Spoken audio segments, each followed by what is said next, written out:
ಎಲ್ಲರಿಗೂ ನಮಸ್ಕಾರ. ನಾನು ನರೇಂದ್ರ ಎಸ್ ಗಂಗೊಳ್ಳಿ ಮಾತಾಡ್ತಾ ಇದ್ದೀನಿ. ಚೋರಿಕಿಯಾರೆ 21ಕ್ಕೆ ಸ್ವಾಗತ.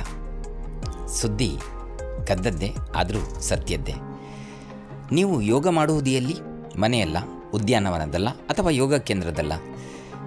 ಆದರೆ ಭೂಮಿಯ ಮೇಲಿನ ಅತ್ಯಂತ ಕಠಿಣ ಪ್ರದೇಶಗಳಲ್ಲಿ ಒಂದಾಗಿರ್ತಕ್ಕಂಥ 18,000 ಅಡಿ ಎತ್ತರದ ಹಿಮಾಲಯದ ಪರ್ವತಗಳಲ್ಲಿ ಶೂನ್ಯಕ್ಕಿಂತಲೂ ಕಡಿಮೆ ತಾಪಮಾನದಲ್ಲಿ ಆಮ್ಲಜನಕವೇ ಅರ್ಧದಷ್ಟು ಕಡಿಮೆ ಇರುವಂಥ ಸ್ಥಳದಲ್ಲಿ ಯೋಗ ಮಾಡಲಿಕ್ಕೆ ಸಾಧ್ಯ ಇದೆಯಾ? ಇದು ಅಸಾಧ್ಯ ಅಂತ ಅನಿಸತ್ತಾ?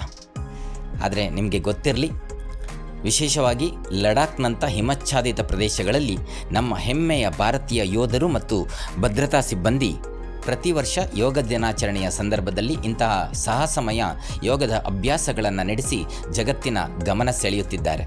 ಸ್ನೇಹಿತರೆ, 18,000 ಅಡಿ ಅಂದರೆ ಸುಮಾರು 5.5 ಕಿಲೋಮೀಟರ್ಗಳಷ್ಟು ಎತ್ತರ ಆಗುತ್ತೆ. ಇದು ಸಾಮಾನ್ಯ ಬೆಟ್ಟವಲ್ಲ. ಇಂತಹ ಪ್ರದೇಶಗಳಲ್ಲಿ ಈಗಾಗಲೇ ಹೇಳಿದ ಹಾಗೆ ಗಾಳಿಯ ಒತ್ತಡ ಕಡಿಮೆ ಇರುತ್ತೆ.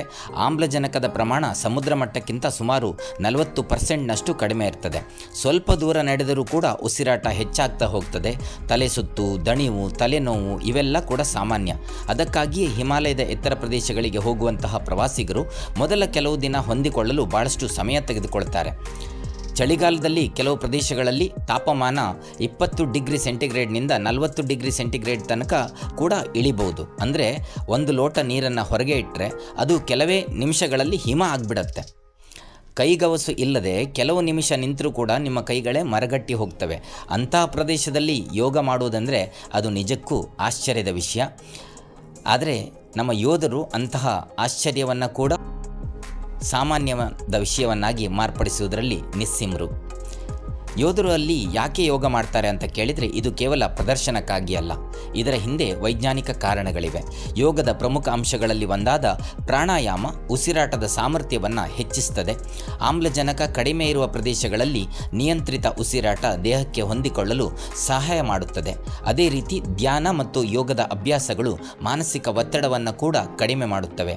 ಯೋಧರು ದಿನವೂ ಎದುರಿಸುವ ಸವಾಲುಗಳು ಸಾಮಾನ್ಯ ಜನರಿಗಿಂತ ಬಹಳ ಹೆಚ್ಚಾಗಿರ್ತವೆ. ಆದ್ದರಿಂದ ಯೋಗ ಅವರ ದೈಹಿಕ ಮತ್ತು ಮಾನಸಿಕ ಸಾಮರ್ಥ್ಯವನ್ನು ಹೆಚ್ಚಿಸಲಿಕ್ಕೆ ಸಹಕಾರಿಯಾಗಿದೆ. ನಿಮಗೆ ಈಗಾಗಲೇ ಗೊತ್ತಿರುವ ಹಾಗೆ 2014ರಲ್ಲಿ ಭಾರತವು ವಿಶ್ವಸಂಸ್ಥೆಯ ಮುಂದೆ ಅಂತಾರಾಷ್ಟ್ರೀಯ ಯೋಗ ದಿನಾಚರಣೆಯ ಪ್ರಸ್ತಾವನೆಯನ್ನು ಮಂಡಿಸುತ್ತದೆ. 177 ರಾಷ್ಟ್ರಗಳು ಬೆಂಬಲ ನೀಡಿದ ನಂತರ ಜೂನ್ 21 ಅಧಿಕೃತವಾಗಿ ಅಂತಾರಾಷ್ಟ್ರೀಯ ಯೋಗ ದಿನವನ್ನಾಗಿ ಘೋಷಿಸಲಾಯಿತು. ಇದು ವಿಶ್ವಸಂಸ್ಥೆಯ ಇತಿಹಾಸದಲ್ಲಿಯೇ ಅತ್ಯಂತ ವೇಗವಾಗಿ ಅಂಗೀಕರಿಸಲ್ಪಟ್ಟ ನಿರ್ಣಯಗಳಲ್ಲಿ ಒಂದಾಗಿದೆ ಎನ್ನುವುದು ನಿಜಕ್ಕೂ ಭಾರತೀಯರಾದ ನಮಗೆಲ್ಲರಿಗೂ ಕೂಡ ಅತ್ಯಂತ ಹೆಮ್ಮೆಯ ಸಂಗತಿ. ಇಂದು 190ಕ್ಕೂ ಹೆಚ್ಚು ದೇಶಗಳಲ್ಲಿ ಇವತ್ತು ಯೋಗ ದಿನಾಚರಣೆ ನಡೀತಾ ಇದೆ. ಇದು ಭಾರತದ ಸಾವಿರಾರು ವರ್ಷಗಳ ಪರಂಪರೆಯ ಶಕ್ತಿಯ ಪ್ರತೀಕ. ಯೋಗ ಅಂದರೆ ಕೇವಲ ದೇಹ ಬಗ್ಗಿಸುವುದು ಅಲ್ಲ. ಯೋಗ ಅಂದರೆ ಮನಸ್ಸು, ದೇಹ ಮತ್ತು ಉಸಿರಾಟದ ನಡುವಿನ ಸಮತೋಲನ. ನೀವು 18,000 ಅಡಿ ಎತ್ತರದಲ್ಲಿರಲಿ ಅಥವಾ ನಿಮ್ಮ ಮನೆಯ ಒಂದು ಮೂಲೆಯಲ್ಲಿಯೇ ಇರಲಿ, ಯೋಗದ ಉದ್ದೇಶ ಒಂದೇ: ಆರೋಗ್ಯಕರ ಜೀವನ, ಶಾಂತ ಮನಸ್ಸು, ಬಲಿಷ್ಠ ದೇಹ. ಯೋಗದ ಮೂಲಕ ತಮ್ಮ ಜೀವನದ ಉನ್ನತಿಯನ್ನು ಸಾಧಿಸಿರ್ತಕ್ಕಂತಹ ಎಲ್ಲರನ್ನ ನೋಡುವಾಗ ಅನಿಸೋದೊಂದೇ: ಯೋಗ ಅಂದರೆ ಕೇವಲ ವ್ಯಾಯಾಮವಲ್ಲ, ಅದು ಜೀವನದ ಒಂದು ಶಕ್ತಿ. ಹಿಮಾಲಯದ ಶಿಖರಗಳ ಮೇಲೂ ತನ್ನ ಸಾಮರ್ಥ್ಯ ತೋರಿಸಿದ ಭಾರತದ ಈ ಪುರಾತನ ವಿಜ್ಞಾನ ಇಂದು ಇಡೀ ಜಗತ್ತಿಗೆ ಆರೋಗ್ಯದ ಸಂದೇಶವನ್ನು ಸಾರುತ್ತಿದೆ. ನಿಜಕ್ಕೂ ಯೋಗ ನಮ್ಮದು, ಭಾರತೀಯರದ್ದು. ನಾನು ಕೂಡ ಭಾರತೀಯ ಎಂದು ಹೆಮ್ಮೆಯಿಂದ ಯಾವತ್ತಿಗೂ ಹೇಳಿಕೊಳ್ಳೋಣ. ಎಲ್ಲರಿಗೂ ಒಳ್ಳೆಯದಾಗಲಿ. ನಾಳೆ ಇನ್ನೊಂದು ಇಂಟ್ರೆಸ್ಟಿಂಗ್ ಸುದ್ದಿಯೊಂದಿಗೆ ಬರ್ತೀನಿ. ಧನ್ಯವಾದಗಳು. Thank you.